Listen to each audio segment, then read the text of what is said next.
അപ്പോൾ അതെ നമ്മുടെ രാവിലത്തെ കട്ടൻ ചായയിൽ നിന്ന് നമുക്ക് തുടങ്ങാം. അങ്ങനെ ഞാൻ കട്ടൻ ചായ കുടിച്ചുകൊണ്ടിരിക്കുകയാണ്.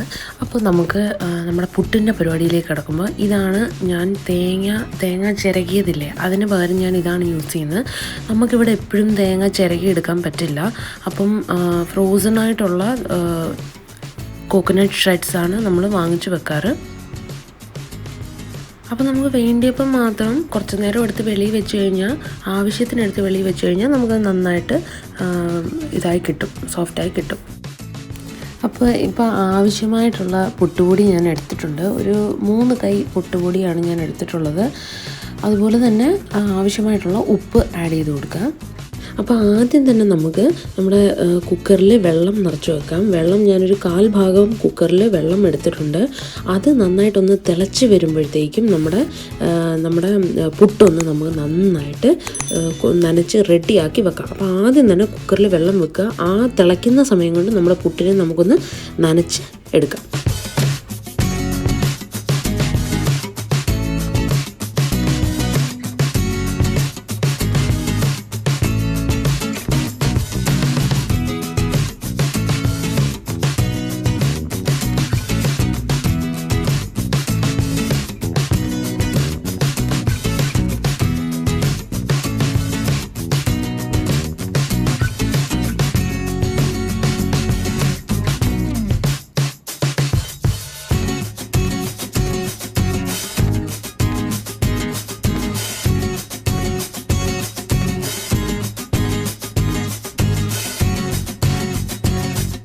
അപ്പോൾ ഞാൻ നേരത്തെ പറഞ്ഞ പോലെ ഒരു 1/2 ഭാഗം തേങ്ങയാണ് ഞാൻ വെളിയിലെടുത്ത് വെച്ചത്. ഇപ്പോൾ എനിക്കത് കൈകൊണ്ട് തന്നെ പൊട്ടിച്ചെടുക്കാൻ പറ്റുന്നൊരു സ്റ്റേറ്റായി. അപ്പോൾ ഞാൻ ചെറിയ ചങ്ക്സായിട്ട് അതിനെ പൊട്ടിച്ചെടുത്ത് മാറ്റി വെക്കുകയാണ്. അപ്പോൾ ഓരോ പുട്ട് ഉണ്ടാക്കാൻ പോകുമ്പോഴത്തേക്കും എനിക്ക് ഇതുപോലൊരു കഷ്ണം വെച്ച് കൊടുത്തിട്ട്, കാരണം ആവി കയറുമ്പോൾ അതെന്തായാലും നന്നായിട്ട് സോഫ്റ്റ് ആവും.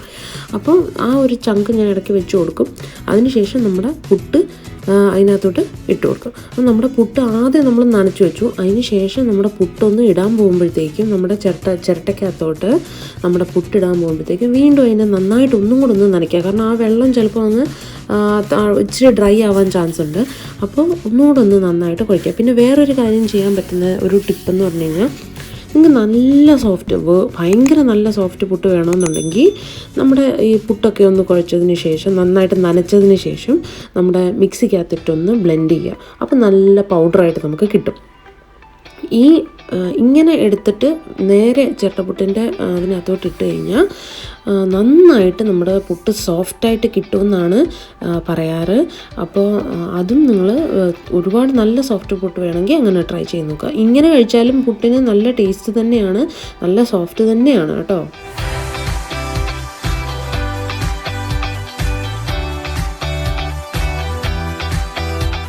അപ്പം നമ്മുടെ കുക്കറിനകത്ത് വെള്ളം നന്നായിട്ട് തിളച്ച് വന്നിട്ടുണ്ട്. ഇനി നമുക്ക് അതിനെ ഒന്ന് മൂടി വെക്കാം. മൂടി വെച്ചതിന് ശേഷം നമ്മുടെ ചിരട്ടപ്പുട്ടിനെ അതിൻ്റെ മുകളിലോട്ട് വെച്ച് കൊടുക്കാം.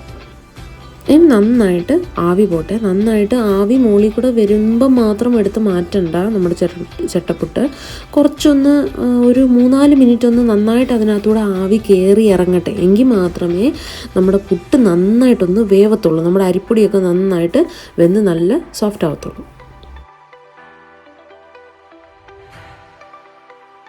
നമ്മുടെ ബാക്കി പുട്ടുപൊടിയും ബാക്കി ഞാൻ തേങ്ങയും അതുപോലെ തന്നെ ചങ്ക്സാക്കി വെച്ചിട്ടുണ്ട്. ഇതിനെല്ലാം നമുക്കൊന്ന് ചിരട്ടപ്പുട്ടാക്കി എടുക്കാം.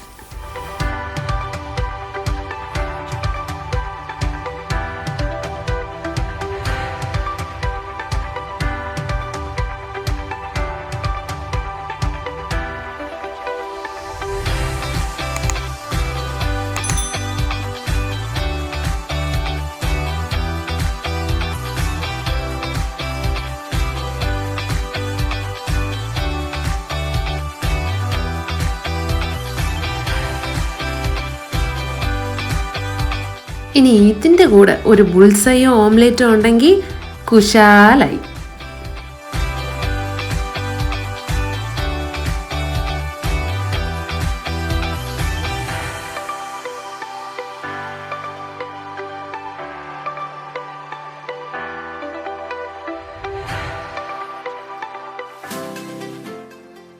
നമ്മുടെ നാടൻ സോഫ്റ്റ് പുട്ട് റെഡി ആയിട്ടുണ്ട്.